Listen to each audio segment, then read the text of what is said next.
Alright, so in this session we're going to look at keyframe interpolation and how we can achieve different looks with our keyframes. Okay, so what we have is an animation here,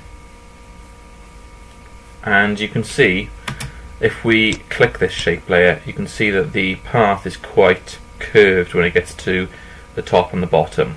Now if we have a look at this composition, you can see it's very jagged, and if we play it through, it's almost as if it's just bouncing off two walls, whereas our other one was, kind of quite soft, and it looks, nicer. Maybe it doesn't. Maybe it depends what look you're going for. So I'm going to show you how to set up these keyframes. Obviously, we know that from the last session, but how to alter the way it comes in like that.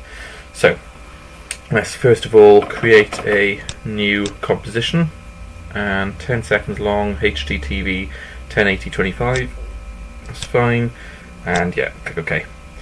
So first of all, I'm going to create a layer, new, solid, and this colour's fine. Let's just rename it. I should have named it when it was open, but I'll rename it background. And we want to make a new circle. Now if you make this circle, and if you can't see the circle, or maybe a rectangle, hold and click and it's in there.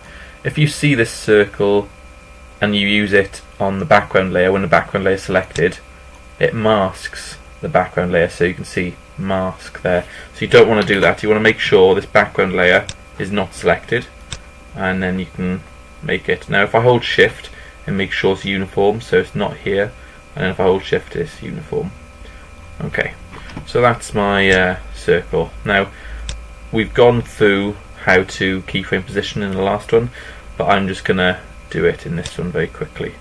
There you go, and that anchor point in the middle. So I'm gonna get the position, anchor point over here. So we'll quickly move the anchor point over. There you go, and yeah, set a keyframe for the position. Come forward 7 frames. 1, 2, 3, 4, 5, 6, 7. 1, 2, 3, 4, 5, 6, 7, and just work your way through. Work your way through. And you can see at the moment that they're quite curved as they are, so that's good. I don't know, was that 7 or 8? I'm not sure. Okay, and just work your way through until you've got something that looks like this. 1, 2, 3, 4, 5, 6, 7. Oh, you can just see it. There you go. So right off the bat, we've got something that looks like that. It's not as jagged as the linear, but it's alright. So, these are quite nice. Now, at the moment, as it's set up, if we highlight all of these keyframes, where you see that they're quite curved, they're on auto Bezier, okay, and I'll show you what that means now. So if we select them all the keyframes, right click, go to Keyframe Interpolation. It's this middle one we're worried about, spatial interpolation. Affects the shape of the path, okay, and auto Bezier looks like this. It's got that curve.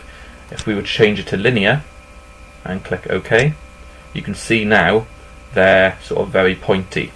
So this is how we go about setting up a linear path.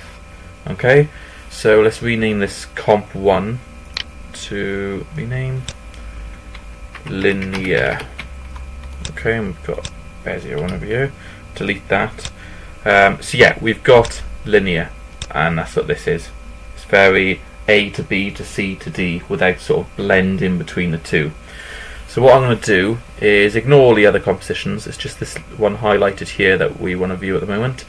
We're going to duplicate that. So if you go Control or Command D when that's selected, and it's called Linear 2 now. So if I open that, they're the exact same, Linear and Linear 2. Just collapse these. They're the exact same animation, Linear and Linear 2. So I'm going to rename Linear 2 to Bezier, because we're going to go for a different interpolation with this one. So on our shape layer, hit U so you can see all the keyframes. We can delete the keyframe for the anchor point. don't need that keyframed. So let's highlight all of the keyframes, and we want to make this like a curved soft path. So right click and go to Keyframe Interpolation and change it back to Bezier. Okay, and click OK. So now each of these points has got these handles, and we can come in and start clicking and move the points around, and we can start smoothing out the path that the ball is going to be travelling. So you can modify the animation. It's quite nice. So let's move that away. Okay. So this is quite, a nice technique to know. You may not want to use it in all situations. It's only handy in some, but it's still a very good one to know. It gives you a lot of freedom. So I'm very quickly going to do the whole path, and you'll be able to see that it's a lot smoother. But if that's not the look you're going for, then obviously you don't need it. So let's go with that. Let's move that one over there. Okay, so let's also go with that. Okay, so if we go back to the beginning and play this one, you can see, let's space these out a bit. So if you want to space a load of keyframes out, select them all, hold Alt or Option key, and click the end one and just drag them. Okay, so let's fit, and let's give that a play. So you can see, instead of going sort of it kind of blends. Okay, so let's have a look at that. You can see it sort of goes around, which is nice.